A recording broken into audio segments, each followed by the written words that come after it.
Welcome to your personalized deep dive into Babylon. We're going to be exploring the awful truth of the Tower of Babel, Oh, yeah. an excerpt that really digs into the biblical account of this legendary city. Right. We'll be uncovering the stories of its ambitious rulers, their daring challenges to divine authority, and ultimately what their fates might mean for us today. I think that's the big question, isn't it? Yeah, I think so. Like, how does Yeah, this ancient stuff still matter to us? right. It's fascinating how this ancient city still resonates, isn't it? Yes. We're going to unpack those echoes, exploring whether the themes of ambition and pride in Babylon might be playing out in our world right now. Okay, so the excerpt jumps right into Nimrod. Yeah? It describes him as a mighty hunter before the Lord, which I find kind of a loaded description, don't you? It's almost paradoxical. Yeah. On the one hand, he's clearly a powerful figure, someone who commands respect, but before the Lord adds this intriguing layer. Yeah. It suggests that his might and ambition might be directed in ways that could clash with divine plans. And then almost immediately we get into his city building spree. Right. Babel, Erech-Akkad, in Calneh, in Shinar, then expanding to Assyria with Nineveh, Rehoboth-ar, and Kala. Wow.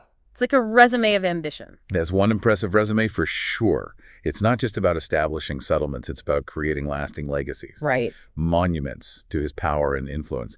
And this sets the stage perfectly for the story of the Tower of Babel, the ultimate expression of human ambition challenging divine order. This tower reaching for heaven almost feels like humanity's declaration of independence, right? I think so, yeah. Like we can reach the divine on our own terms. The source certainly paints it as a direct challenge to God's plan for humanity. Okay. Remember, God's intention was for humans to spread across the earth, to diversify and explore. To go out and multiply. Exactly. Yeah. The Tower of Babel represents a rejection of that, a desire to centralize power and defy the ordained dispersal. And the consequences were, well, pretty drastic. Yeah, I would say so. Languages confused people, scattered the tower left unfinished. A pretty clear sign that sometimes our grandest ambitions can lead to unintended chaos. For sure. But here's where things get interesting. Okay. Some scholars argue that God's scattering of humanity wasn't simply a punishment for disobedience. Whoa. They suggest it was also an act of mercy, Interesting. preventing humans from achieving a level of unity and technological advancement that at that stage in their development they weren't morally equipped to handle. That adds a whole new layer to the story. Right. It suggests that God's actions might be more complex than just punishing or rewarding. It's about guiding humanity's development, ensuring that our progress doesn't outpace our wisdom and compassion. Exactly. It raises the question, are there modern towers we're building that, while impressive in their ingenuity, might ultimately be leading us down a path we're not quite ready for? That's a chilling thought, especially when you consider things like artificial intelligence or genetic engineering. Right. Yeah, things that are Huge advancements. That's right. Huge. Yeah. But are we ready? Are we ready? Yeah. Morally ready? Right. Spiritually ready for that kind of power? Now, shifting gears a bit, the excerpt then delves into Nebuchadnezzar, another Babylonian king known for his monumental ego. Right. And his story really highlights the tension between human ambition and divine authority. Yeah. It starts with the Hanging Gardens, this extravagant display of power and love for his wife. But wasn't there something else at play with the Hanging Gardens? It felt like more than just a love story.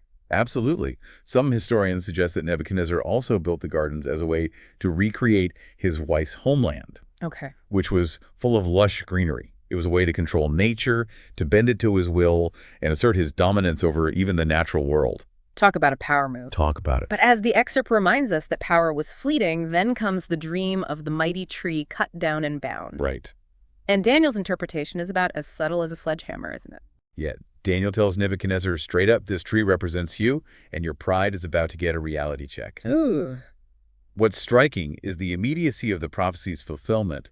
He's boasting about his achievements one minute, and the next he's stricken with madness, living like an animal for 7 years. It's almost like those stories of powerful CEOs who are untouchable until some scandal brings them crashing down. Except in this case, it's divine intervention, not a board of directors. Exactly. And it makes you wonder, are there modern-day Nebuchadnezzars out there? Ooh. Leaders who are blinded by their own success, forgetting that true power comes not from dominating others, but from serving something greater than themselves. That's a powerful question, and one that leads us right into the story of Belshazzar, Nebuchadnezzar's successor, and the infamous feast that marked the beginning of Babylon's downfall. Oh yeah, that's a good place to pick up next time. Yeah, let's Belshazzar's feast is where the arrogance of Babylon collides head-on with divine judgment.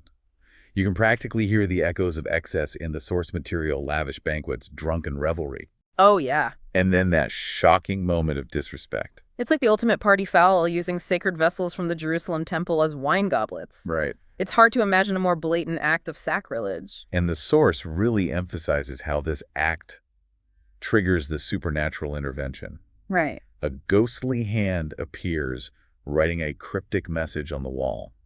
Belshazzar's reaction is priceless. Oh, I bet. Sheer terror. His wise men are completely stumped. It's a chilling reminder that earthly wisdom is no match for divine pronouncements. This scene always makes me think of those moments in history when a civilization at the peak of its power seems to suddenly self-destruct. It's like their hubris blinds them to the cracks in their foundation until it all comes crashing down. That's a brilliant connection. And remember, Daniel the prophet who interpreted Nebuchadnezzar's dream is brought in. Right. The message as he deciphers it is brutal. Uh-oh. Mene tekel upharsin. Your reign is over, Belshazzar. You've been found wanting, and your kingdom will be divided. And the crazy thing is, it happens that very night. I know, right? Belshazzar is killed. The Medes and Persians conquer Babylon, fulfilling the prophecy to the letter. It's a stark reminder that actions have consequences, and sometimes those consequences are swift and brutal. No kidding. But the source doesn't stop there. It takes us to a wider view, reminding us that the prophets, particularly Isaiah and Jeremiah, had been sounding the alarm about Babylon for decades. Right. They condemn the city's injustices, its idolatry, its obsession with wealth and power. It's like they're standing on a street corner with a megaphone yelling, "Turn back, this path leads to destruction." And they use some incredibly vivid imagery to drive that message home. Isaiah, for instance, describes Babylon as a den of lions, a pasture for wolves. Wow. Jeremiah compares it to a beautiful cedar that will be cut down, a lustrous vessel that will be shattered. You can practically feel the weight of Babylon's sin in their words, and the sense that its fall is inevitable. Yeah, it's palpable, isn't it? It is. It's not just about predicting the future, though. The prophets are calling for moral reckoning. They're challenging the Babylonian worldview, the idea that wealth and power are the ultimate measures of success. Right.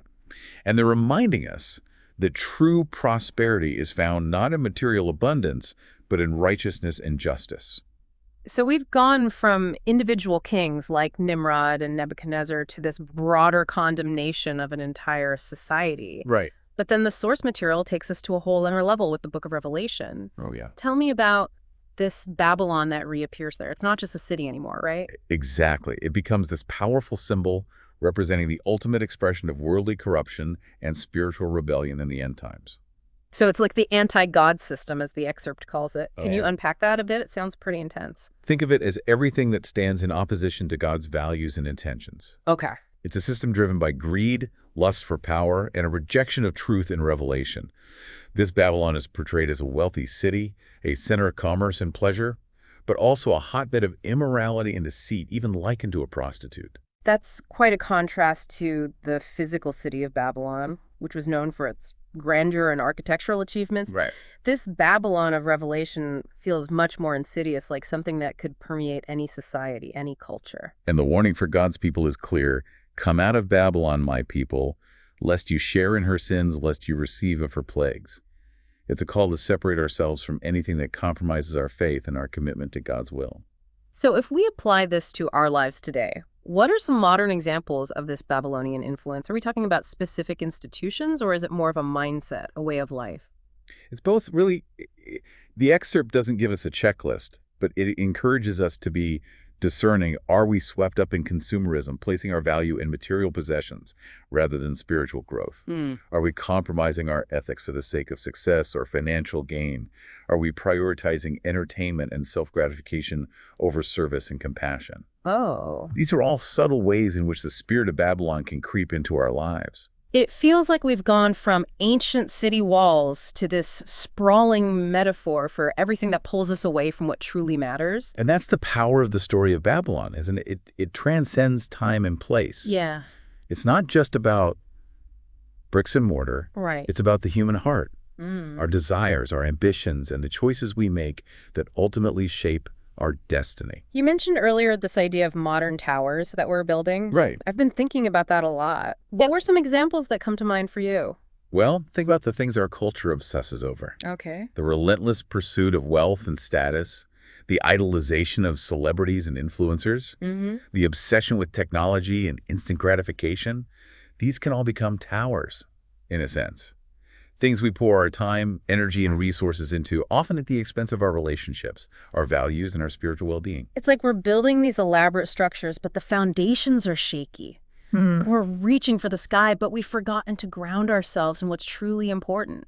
And the excerpt reminds us that those shaky foundations can lead to collapse. Right. Whether it's a literal city, an empire, or even our own lives, when we build on pride, greed, and a disregard for what's right, we're setting ourselves up for a fall. So what's the antidote? How do we resist the pull of these Babylonian temptations? How do we build something that's more enduring, more meaningful? The source material offers some powerful clues. Okay. It starts with humility, recognizing that we're not the masters of our own universe. Okay. We need to acknowledge a higher power, a divine order that transcends our limited understanding. It's about recognizing that we're not the center of the story, right? Exactly. And it's about aligning our ambitions with something greater than ourselves. Mm-hmm. Are we using our gifts and talents to make a positive impact on the world? Right. Are we building relationships that are based on love, respect, and mutual support? Are we seeking to live a life of integrity, even when it's difficult or inconvenient? It's almost like we need to shift our perspective to look beyond the glittering facades of our modern towers and see what's truly at stake. And it's about being vigilant, discerning the subtle ways in which the spirit of Babylon can creep into our lives. Okay. Are we becoming addicted to the pursuit of pleasure and comfort? Are we compromising our values for the sake of fitting in or getting ahead? Are we losing our capacity for empathy and compassion? These are all warning signs that we might be drifting towards the wrong side of the city walls. So it's not about becoming hermits or rejecting everything that our culture offers. Right. It's about engaging with the world in a way that's thoughtful, intentional, and rooted in our deepest values. That's right. It's about being in the world, but not of the world, as the saying goes. Yeah, I like that. It's about holding fast to our faith, our integrity, and our commitment to making a positive difference, even when surrounded by chaos and temptation. It sounds like a lifelong challenge, to be honest. It is, but it's a challenge worth embracing. Oh. Because the alternative, as the story of Babylon so vividly illustrates, is to become so entangled in the allure of power, wealth, and pleasure that we lose sight of what truly matters. So as we wrap up our deep dive into the awful truth of the Tower of Babel, what's the key takeaway you want our listener to ponder? I think it comes down to this: remember the story of Babylon. Oh. Let it be a reminder to examine the towers you're building in your own life. Right. Are they based on a solid foundation of faith, integrity, and a desire to serve something greater than yourself? Or are they destined to crumble under the weight of pride, ambition, and worldly pursuits? The choice ultimately is yours. It's a powerful message and a timely one. Thanks for guiding us through this fascinating and slightly unsettling exploration. I have a feeling our listeners are going to be thinking about this for quite a while.